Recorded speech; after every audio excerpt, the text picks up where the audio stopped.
Welcome to the Wide for the Win podcast. Our goal at Wide for the Win is to help authors grow publishing success across multiple platforms and formats through education, training, support, and community. If you're interested in reaching readers around the world, diversifying your income as an author, and exploring the freedom of living a truly indie author life, you've come to the right place.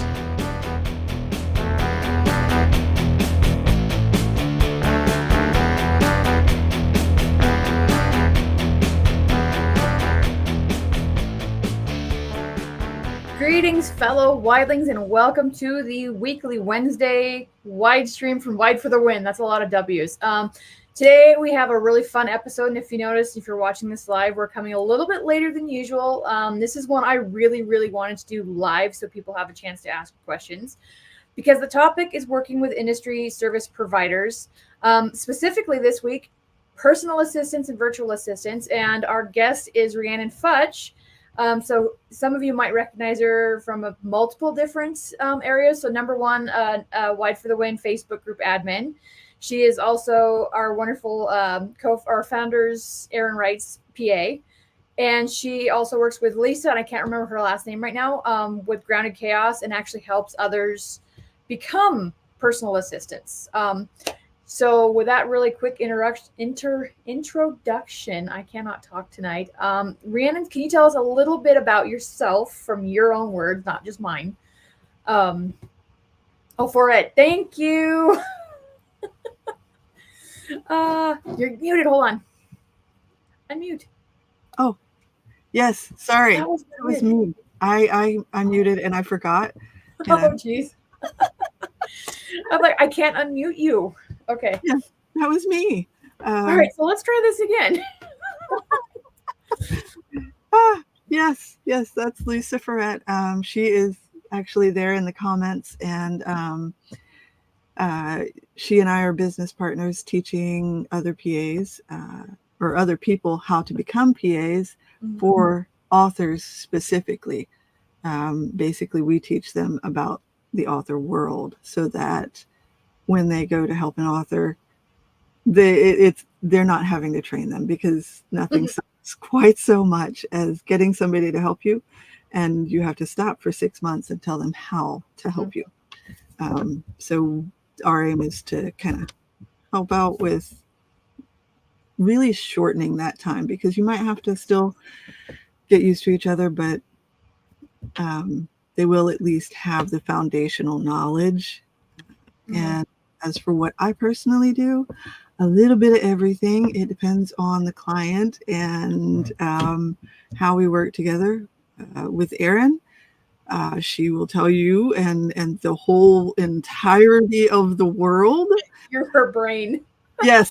That's how she always says it to me. It's like, Rhiannon's my brain. Mm-hmm.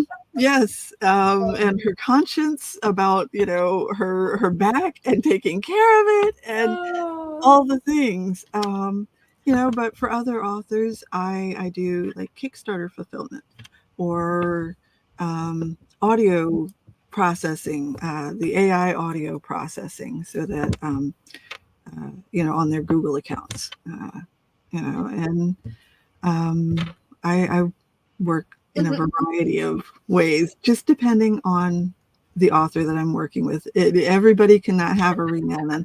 There is not enough of me.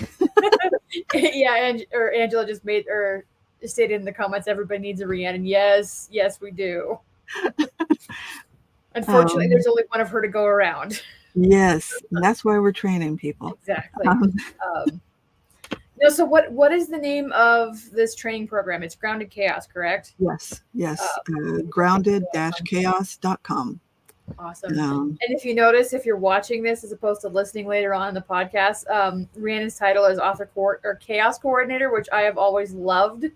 I think it is a spot on. I don't think you could have picked a better name, honestly, because, having done this author thing for, okay, hold on, carry the one, 12 years now, it can be chaos. So I love that you and Lisa are doing this, where you're actually helping to shorten that period of learning, because even if somebody's an experienced PA outside of the author world, as any author who has been around for more than about 5 seconds can tell you, there is so much to learn just about our industry. Yeah. That I think that is going to be a huge benefit to not just your clients, your students, I should say, but also to their clients in the future. Yeah. So, okay, let me ask you a question. And this is one we have had brought up in Wide for the Win quite a lot. Mm-hmm. At what point, okay, so I am a fairly new author. I'm making maybe $500 an hour. This is hypothetical, of course. At what point in my career should I start looking into maybe hiring a PA? That depends on you and your specific author needs. For some, they may start early in their career before they really got a whole lot of back catalog, and get somebody in there to do their marketing because they're shit at it. Yeah. Which a lot of authors are, or at least they think they are. Yeah. And really a lot of times it's not so much about being good at it as it is just actually putting your book out there, which is super hard for most authors because imposter syndrome. But if you've got a PA whose job it is to go to the various, to like paid newsletters or ad sites and make the posts for your books, then it becomes a lot easier, even if it does cost you more. Yeah. Okay, so what, in your experience working with other PAs as well as authors, what is your experience? One of the most common things that authors need help with, and something that might be consideration why they would want to hire a PA? Organizing and not taking on too much. No, say that isn't so. No, authors don't take on too much, especially wide authors. No. And that is why I have moved into doing accountability sessions for my authors. That's all I do for certain authors. Just twice a month, we meet up, we talk about what they plan to do, what they can actually do. I know the people in the comments, imposter syndrome, my struggle. Too much? What's that? Yes. I think we all know that. So organizing, in what ways can a PA help? Specifically, what could an author be helped with, I guess? Well, metadata for one. Because I don't know about every author, but a lot of authors, their metadata is here and there and here, and you have 15 files to find everything you need. Whereas I and my clients have our stuff in one centralized location, depending on the author. It's Xtiles or Notion, and that way we can plain old Excel or spreadsheets. I know a lot of people hate spreadsheets, but I used to be a spreadsheet hater until I became an author, and now they are my saving grace because, exactly like you said, all my metadata is in one place. Even if it's just a Word file, where I've got, so for my one series, I have one Word file that has everything in it. And it's by book in order of the series. So it's got the title, the series number, or the series name, the series number, all of my links. It's all there. And it's so I can see, from my perspective, if I still hated spreadsheets or that kind of like, where do I even start organizing? That is some place where I could see, because you were mentioning before we started on the show, that you're still taking on occasional clients for, like one-offs. Yeah. That could be a great way if you don't have the finances perhaps, or you don't think you're going to need a PA, regularly. Just helping you get started on organization, I think, could be a huge leg up in this industry.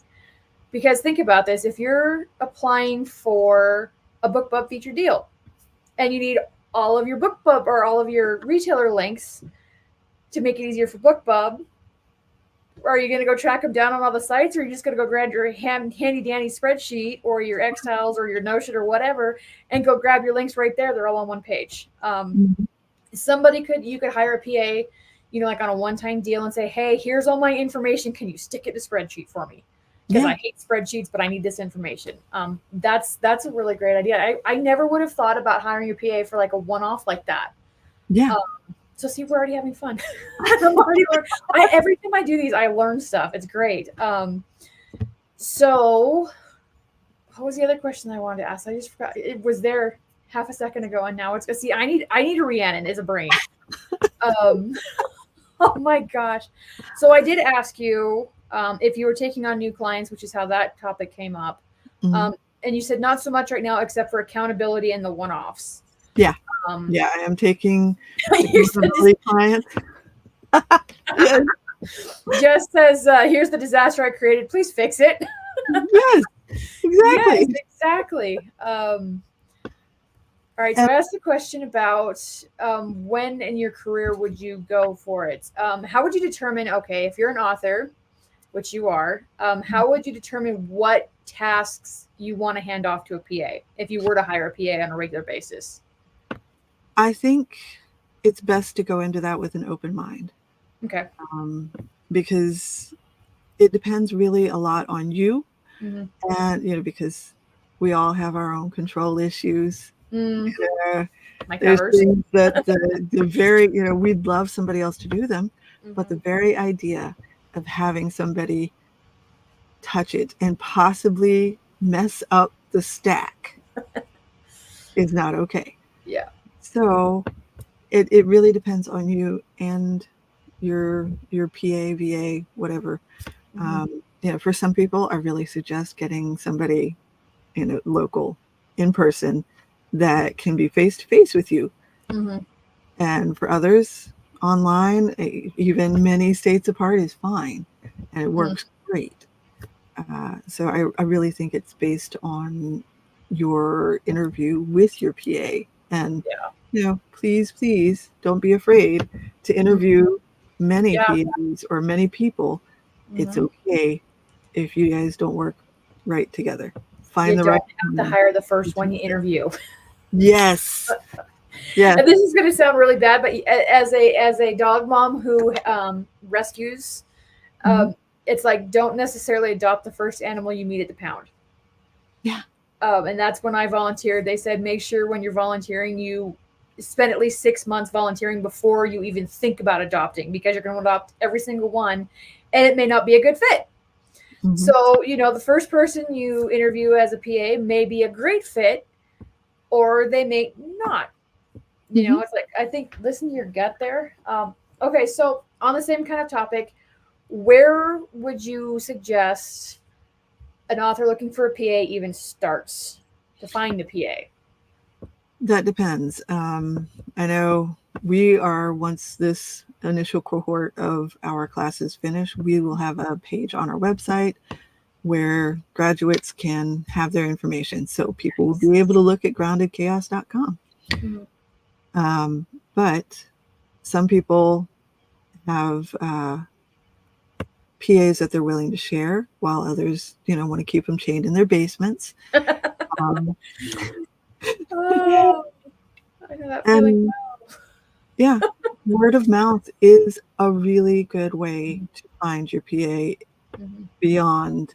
And I understand that there are some groups where you can find PAs. I cannot personally testify to how good that works. I've never been in one of those groups.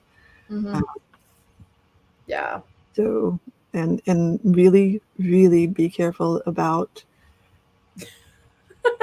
the hiring process. I'm just going to assume Angela's referring to the chain them in the basement comment. I feel like this is frowned upon and illegal. I'm sure it is.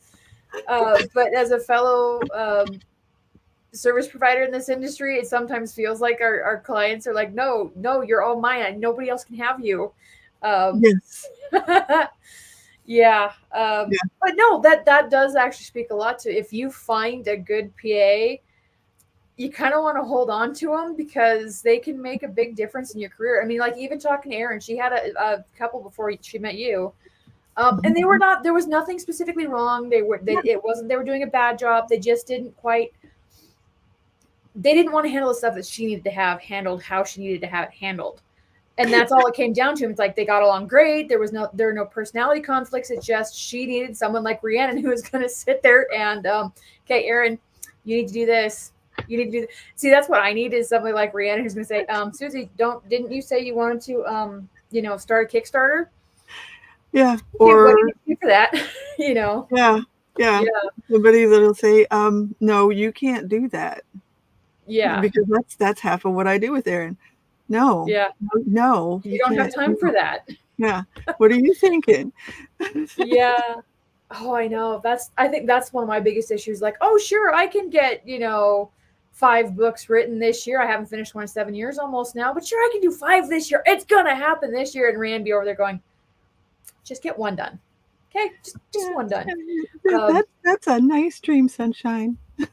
So yeah, I mean, that kind of brings up a point of, do you need somebody who is going to hold you accountable, or do you need somebody to keep you organized, or do you need somebody to maybe check your emails for you, submit your books to paid newsletter promos like BookBub Featured Deal and all that.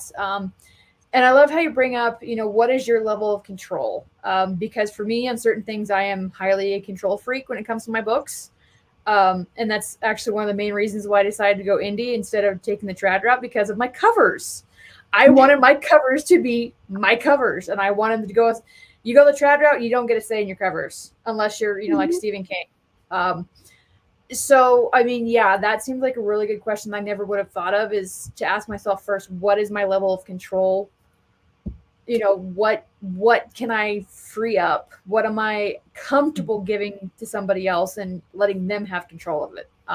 That's a really, really good question. I love it. Also, I would say it's okay to start slow. Yeah. And small. So, you make one hand off one task. Like for me right now, it would probably be the accountability. Like, hey, hold me accountable, make sure I'm actually writing every day instead of, oh, look, it's been 2 months and I haven't written a word again. I have spots open. I know. We might have to work out a little cover job for accountability. I'm seriously considering that because, yeah. Yeah, definitely. Yeah, no, it's great. All right, so I know I had more questions, but it's late. We split wood, and I know, Rhiannon, it's even later where you're at because it's 7 where I'm at 7:17, and you're at 9:17, right? Yes, you're in North Carolina. Yeah. To be fair, this is when I am awake the most. True. It used to be. I am a full night owl. Yeah. I know there was another really fun question that I wanted to ask you, and now I cannot for the life of me remember what it was. And I don't think I actually asked you before we came on. I was like, dang it. Oh. Asked about, oh my gosh, I am so brain dead right now. Sorry, guys. I asked you about, the most common things you see authors needing help with, organization being the top one, accountability, I would say, being another one. What if somebody wants, like, just a cheerleader? If they start getting down and out of themselves, is that something you think there will be PAs out there for? Because that is the accountability part, because accountability isn't just about saying, hey, did you do this thing? Yeah. It's also, hey, you did these things. That is, I gotta censor my language here. That is fantastic. Just imagine some F-bombs in there, but I am an effusive cheerleader for my clients, and that was awesome. They yeah. Angela has a great question here. We're gonna pop it up on the screen. Is there an average amount of time you usually work with an author per week?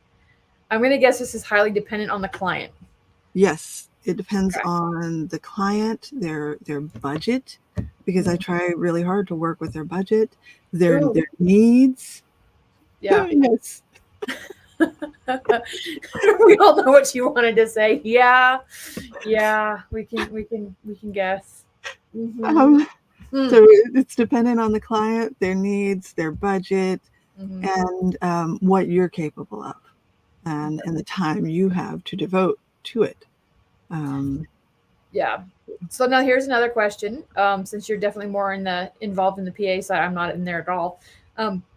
What is a reasonable hourly fee for an author to expect to pay a PA. And I know it's going to be based on the PA themselves, how experienced they are, what kind of tasks they cover, but maybe an average or like a ballpark. So if somebody's just starting out, just hiring a PA, because I think a lot of people who are going to be asking this question is like, well, how much are you going to charge, are probably going to be in that group of authors like, well, I don't even know what to expect. Yeah. So what can they expect? Generally, depending upon the PA, VA, and the level of experience they have, and or even a baseline amount, as Angela says. Yeah, and their values and what they need to make. It could be anywhere from $25 an hour to upwards of $100, depending on the PA and how much they're taking on. Yeah. And I am. Some tasks are definitely more involved than others. Like maybe Kickstarter fulfillment, it seems like it would be a very involved task. Yes, but even for that, my personal rates are $35 an hour. And it's not for lack of experience; it's because I want to kind of stay in the range of the affordable. Yeah. And so that's what my Kickstarter author is paying, is $35 an hour for me to disperse things and fill my office with 13 boxes of books. Hardcovers. Not even paperbacks, hardcovers. Oh, yeah. So, okay, what is the most unusual task that you have been asked to do? But I'm not, okay, keep it clean, of course. I know we're getting into the midnight hours or the late shows hours, but it is still Wide for the Win. What's something that kind of surprised you an author asked you to do, as far as PA work goes, of course? I don't think I've had any really weird experiences, to be honest. Or what's something that you wouldn't have expected an author to ask their PA to do, as far as like, because I know I talked to one PA and she was really surprised that her author actually wanted her to like track sales,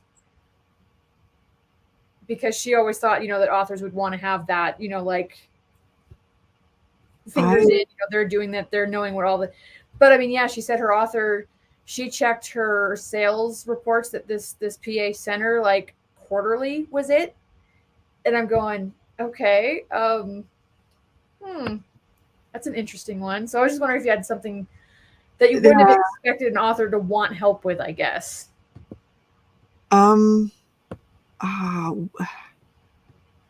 Therapy. Therapy. That's where I get in trouble, because I do that a lot for my, loved ones. I'm the free therapist. I'm like a fiction writer. And it depends on the level of closeness with, with the particular author. So it tends to be most of the tasks that you get asked to do are pretty expected. So your organization, your accountability, helping just go and do the thing that authors need to do. And I do a lot of the audiobook processing. If somebody finds out that there's a thing I know, and they're like, I need to know that thing, they will pay for my time to teach them that thing. Well, that's nice. Yeah. So I wouldn't have expected, well, I don't know why I wouldn't have expected that, but yeah, I mean, because PAs, especially author PAs, who are, like you're teaching people, you're actually teaching them the industry. So yeah, why wouldn't they know something that maybe some authors don't know? Yes, that's really good. I hang out with Erin all the blinking time. Angela says I do need a butt kicker. Yes, me too. A lot of us do, I think. Linda Hill has a good question here. So does your charge depend on what you're doing? Like, what does one job cost more than another, or is yours just kind of a flat hourly rate? Mine is a flat hourly rate, but that is because I only take on jobs that I'm willing to do. If I don't like a particular thing, if it's something I hate doing, you can't pay me enough. Yeah, I know that feeling. That's what I tell authors too. It's like, the whole writing the trend thing, it's like, if you don't like a particular trend, don't try to write it, because it's going to be painful. It is exactly like that. Yes. So Jess does have a question for you. She just made a mental note to message Rhiannon to see if you're booked up, if she does a Kickstarter, because I do not want to package ship that. Possibly. Yeah. I need to warn you, that is a lot of hours of work. It's expensive. Figure that into Kickstarter, right? Yes. Figure it into your Kickstarter. Yeah. I know. Let's see. I want to say that the last one I did, I ended up spending roughly 50 hours on that one Kickstarter. So that's a lot. I was not trying to do that. A little thumbs up. It's like, yeah, I agree with Bubble like that. Well, that's awesome. That's a lot of work. Yeah, it was. All right, so we've got about 5 minutes. So if anybody watching has any questions, get them in, because we are trying to keep these shorter than we used to, just so it's more bite-sized and informative. But I've already had a lot of blasts, and I've already learned a lot about PAs, and now I really want one even more than I already did. Just for the accountability, like the organization, I think I do okay.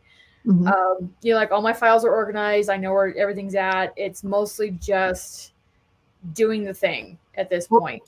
Organization isn't just about your files and the things like that. Time management. Yes. Or in my case, it's even not time management. It's focus management. Yes. And knowing what you can and can't accomplish in a week, because honestly, the worst enemy of getting things done is stacking all this stuff on your plate, having, eyes that are so much bigger than your stomach. Yes. And then you spend a lot of time super disappointed in yourself because you were only able to finish this much of the plate and there's still so much left. Yes. So, shout out to fellow neurodivergents who are squirming inside right now, because I'm like, I do that all the time. And I have learned not to do that, but that's a lot of what got me burned out in the first place.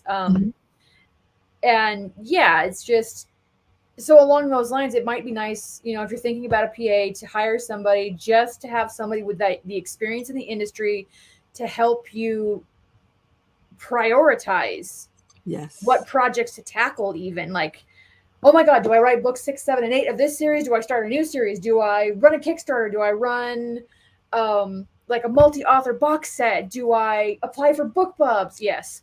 Yeah. That's always a yes. That one's 5 seconds, 5 minutes tops. Always yes. But like somebody to help with the FOMO, the fear of missing out, and help you prioritize like what's actually going to move the needle for you specifically. Yes. There's so much information, or helping even weed through the information out there, specifically to where you're at in your career, what your priorities are. So I could see that being very useful. And another thing, that doesn't necessarily have to be hiring a PA full-time or, on retainer, as they say. But like one-off, like, okay, I have all these projects. I need to figure out which ones to prioritize. Yeah. That could be something you could hire a PA off for a one-shot. You could hire a PA quarterly to sit with you and essentially body double while you figure out your next quarter's worth of plans. Of stuff, yes. Yeah. Yep. I like that idea. There's just so many great ideas and ways to use PAs that I'm thinking like, okay, well, it's somebody to help me stay organized. That's great. Somebody we threw away the box over here. Yeah. We definitely threw away the box. We don't like the box. We like thinking outside it. So we got rid of it. Yeah. Tore it up and burned it. But yeah, when you guys are looking at potentially hiring a PA, definitely consider outside the box. This has been really eye-opening for me, honestly. And it's like, I've chatted with you about this stuff before, because, like I've talked to Erin too, and what she has you do. I'm like, I never would have thought of hiring a PA for some of this stuff that would make my life so much easier. My thinking has always been kind of in the box, right? Yeah. This is great. But also interview. Yes. And that goes for any industry service providers, even if you're hiring a cover designer or an editor. Probably more so the editors and the PA than the cover designers, even so. But like I'm taking on clients, I am super, super picky about who I will actually work with because I need to know that we're going to work well together. Yes. And I would assume for a PA that is absolutely most important. It is. Even more so than what they can actually help you accomplish is to make sure you can work together. Yeah.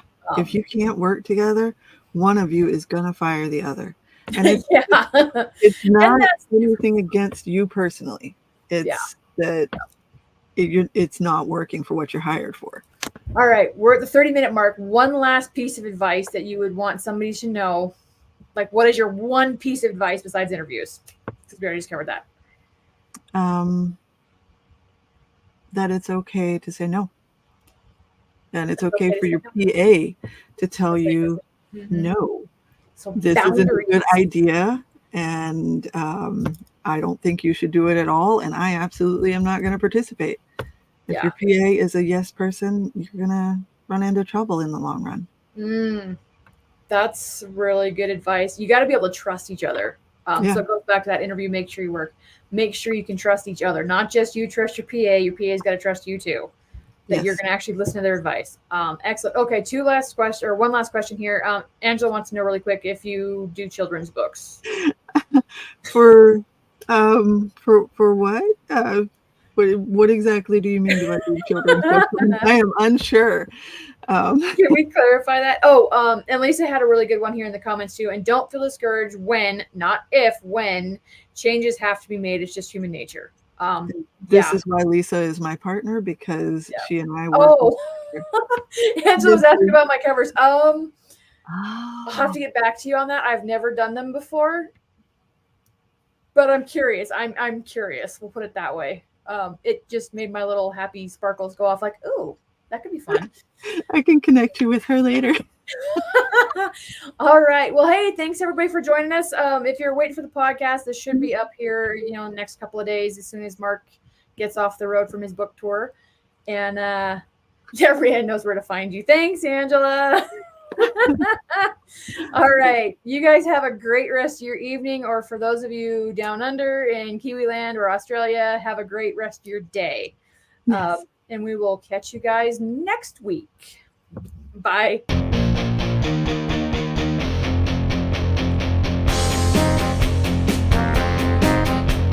You've been listening to the Wide for the Win podcast.